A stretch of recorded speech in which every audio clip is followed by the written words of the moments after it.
जिनको मैं जानती भी नहीं, एक औरत भी उनके साथ थी, उसको भी मैं नहीं जानती।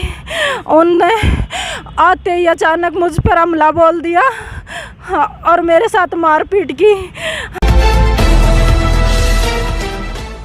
नमस्कार, मैं हूं अजय भारद्वाज और आप इस समय ग्राउंड मीडिया देख रहे हैं। मैं जींद सिविल हॉस्पिटल में इस वक्त मौजूद हूं और एक बहन जी का फ़ोन आया अभी हमारे पास से कि भाई मैं ऐसे दुखी कर रखी हूं। इसके ससुराल पक्ष ने इसके ससुराल पक्ष के ऊपर इनके आरोप है कि दहेज के कारण इनके साथ मारपीट की जाती है और इनको इतना प्रताड़ित किया जाता है कि आज इनको इमरजेंसी में यहाँ रखा गया है सिविल हॉस्पिटल में। क्या कुछ मामला है, पूरा जो मामला है वो हम इन्हीं से पूछेंगे एक बार। जो इनका जो फ़ोन आ था, इनका पूरा परिवार, इनकी माँ है, इनकी बहन है, भाई है, चाचा ताऊ है, सभी मौजूद है इस वक्त। इस गुड़िया के लिए यहाँ पर पहुँचे हैं और बहुत सारे जो केस है पूरे हरियाणा के अंदर, पूरे देश के अंदर है, ख़ास तौर पर दहेज के कारण बहन बेटियों के ऊपर जो अत्याचार लगातार होने लग रहे हैं, उससे आप भी वाकिफ़ हो कि दहेज के लालच के कारण पता नहीं कितनी बहन बेटियाँ मौत की भेंट चढ़ जाती हैं। बहन जी, पहले तो एक बार नाम बता दो और ससुराल है आपकी जो कौन से गांव में है? मेरा नाम मनीषा है जी और पेगा गांव है, प्रेमनगर की मैं बेटी हूँ जी। तो क्या कुछ बहन जी क्यों मारपीट हो आपके साथ में? मेरे साथ कई बार मारपीट हुई है। पहले मेरे पति ने कई बार मारपीट की, फिर पंचायती तौर पर ऐसे ही समझा बुझा के काम चलता रहा। अब 4 साल से बिल्कुल मेरे को घर से निकाल रखा है, बच्चे भी मेरे से छीन रखे हैं और क्या नाम है, मैं मायके रह रही थी। फिर पहले उन्होंने ही मेरी दरख्वास्त दी कि मैं उनको परेशान करती हूँ, मैं उनको किसी तरह से परेशान नहीं करती, फिर भी वो मेरे पे ही उन्होंने कार्रवाई करवाई। फिर मैंने भिवानी सदर थाना भिवानी में महिला सेल में उनकी दरख्वास्त दी। 2 साल से केस चल रहा है, न वो तारीखों पे आते, न सामने बैठ के बात करते, ना कोई समझौता करते। बार बार समझौता करते हैं तो धोखा देते हैं। अब वहाँ पंचायती तौर पे भी कई बार समझौता हो चुका है, लेकिन वो नहीं मान रहे किसी तरह से। वो चाहते हैं कि मैं किसी तरह अपने ससुराल में नहीं रहूं, हर तरह के मुझ पर ब्लेम लगाते हैं। चलो, फिर बेटा बेटी कितने बहन जी आपके ऊपर? मेरे पास एक बेटा है, एक बेटी है। मेरे को देखने तक नहीं देते, 4 साल से तो बिल्कुल मैंने बच्चों को देखा भी नहीं है। अब मैं ससुराल गई तो मेरे को देखते ही बच्चों को भगा देते हैं, नुका देते हैं तुम्हारी मम्मी तुम्हें मार देगी। कोई मम्मी अपने बच्चों को मार देती है क्या? इसलिए पैदा किए थे क्या कि मैंने वो? और मेरे पति ने समझौता कराया कि मेरे माँ बाप थाने में नहीं आने चाहिए। फिर भी मैंने समझौता कर लिया क्योंकि मैं घर बसाना चाहती थी। ऐसे ही समझा बुझा के मुझे पानीपत ले गया। 2 महीने मैं वहाँ रही हूँ, फिर मेरे को वापस घर भेज दिया कि मैं तुझे घर लेके जाऊँगा, बच्चों के पास, मेरे माँ बाप के पास। मैं अपने घर वालों से बात कर रहा हूँ। बार बार उसने 5-7 दिन का टाइम दिया, लेकिन उसने फिर भी 24 तारीख ने उसने फ़ोन बंद कर लिया। पिछली 24 तारीख को फ़ोन बंद करके भी मेरे ससुराल वालों के पास आ रहा है उसका, और ब्लेम मुझ पर लगाए जा रहे हैं कि मैंने मेरे पति का मर्डर करवा दिया है, मैंने गुम करवा दिया है। मैं 4 साल से घर थी तब तो मैंने उसको गुम नहीं करवाया। फिर मैं 27 तारीख को गई हूँ पेगा गांव में। उस दिन मेरे सास ससुर ने घर में सब जगह ताले लगा दिए, मुझे अंदर नहीं घुसने दिया। 2 घंटे में बाहर बैठी रही, गाम राम देखा, भाईचारे ने भी खूब कहा कुआड़ खोल दो, लेकिन उन्होंने कुआड़ नहीं खोले। मैंने 112 वाली गाड़ी बुलाई, मौके पे आई भी, उन्होंने भी कहा, गाम राम पंचायत ने भी कहा, लेकिन उन्होंने उनकी बात नहीं मानी। सारी रात मैं घर से बाहर सोई। एक मेरी पित्तस और एक मेरी सास की बहन है, दूसरी मौसी सास, वो मेरे साथ सोई।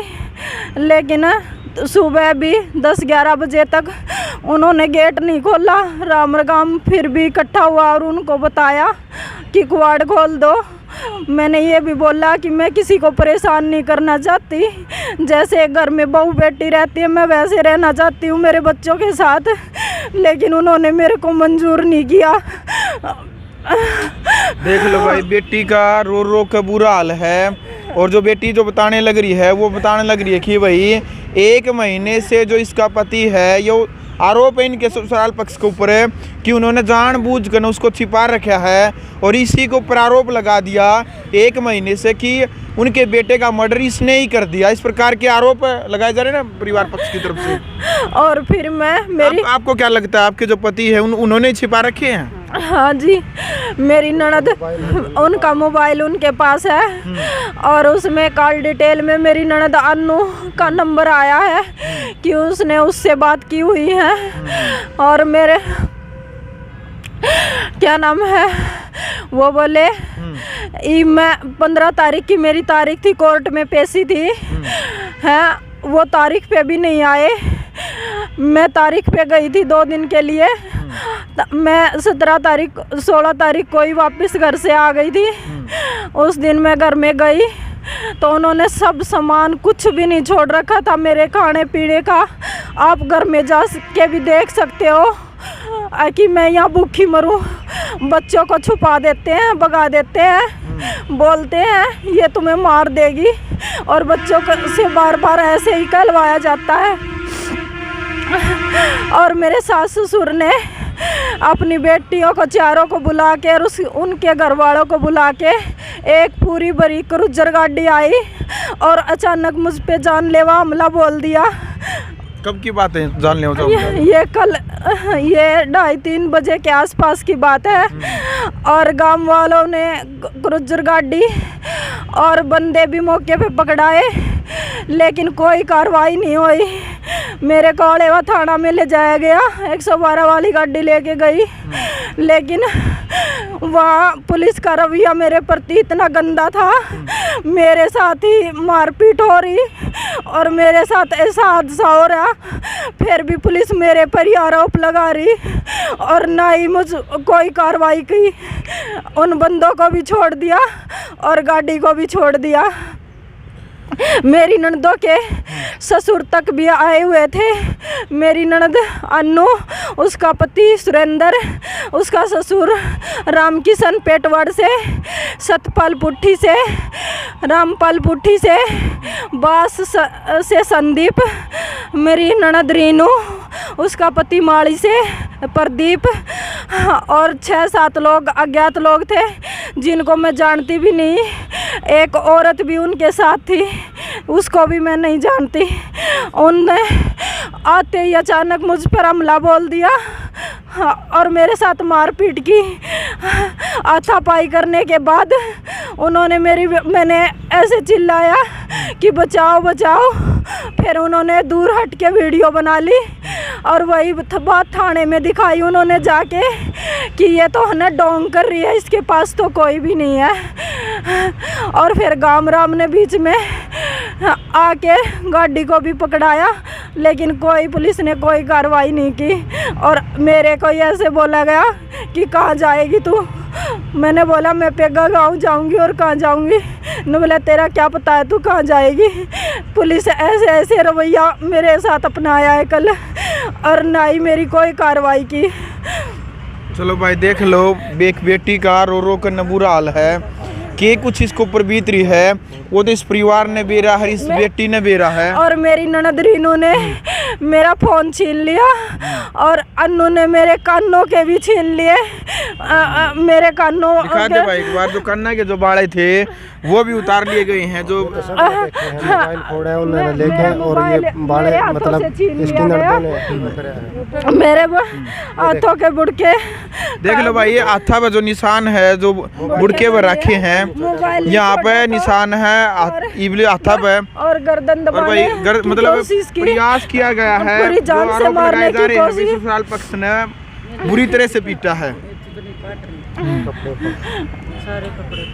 चलो भाई साहब, क्या पंचायती तौर पे बातचीत हुई है तो क्या कुछ कहना है? पंचायती तौर पे बहुत बार होली भाई, लेकिन वो ऐसे आदमी है, मतलब जितना एक बार उनकी बात सुन लेता है ना आदमी, दोबारा उस पंचायत में जाके खुश भी नहीं होता। इतने झूठे और मक्कार टाइप के आदमी है जिनका मतलब कोई वो नहीं। उसके भाई तक, उनके भाई है, उनका परिवार तक उनके साथ नहीं है।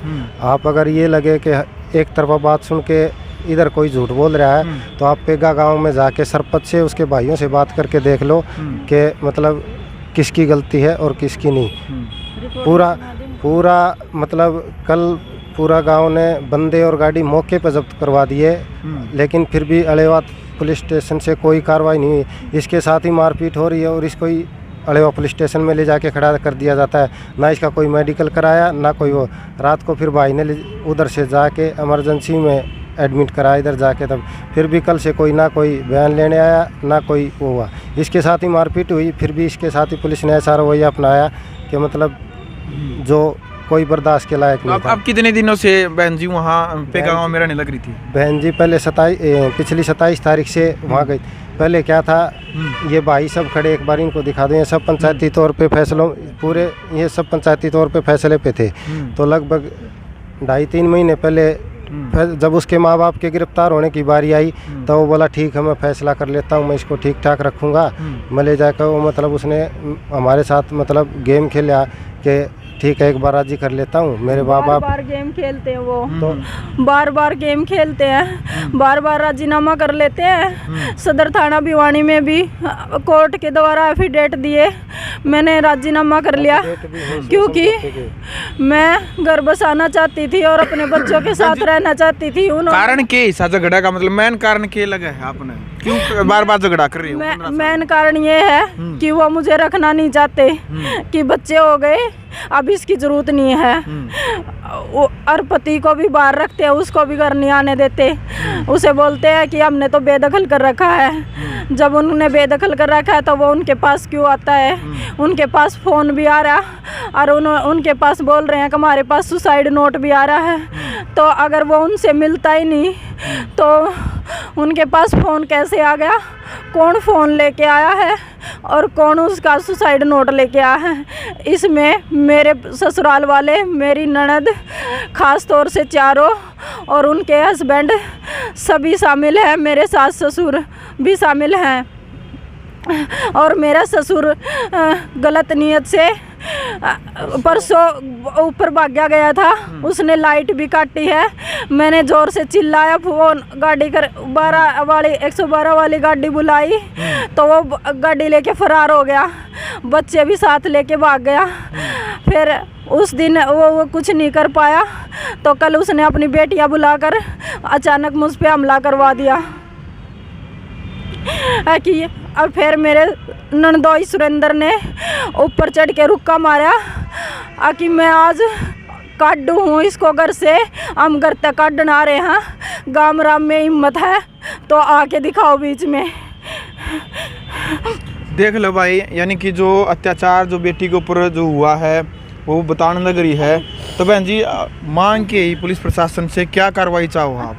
मैं ये चाहूँ कि उनकी सभी की गिरफ्तारी हो, जितने बंदे थे, और गाड़ी कड़ी से कड़ी सजा मिले उन्हें, मेरे को मेरे बच्चे मिले।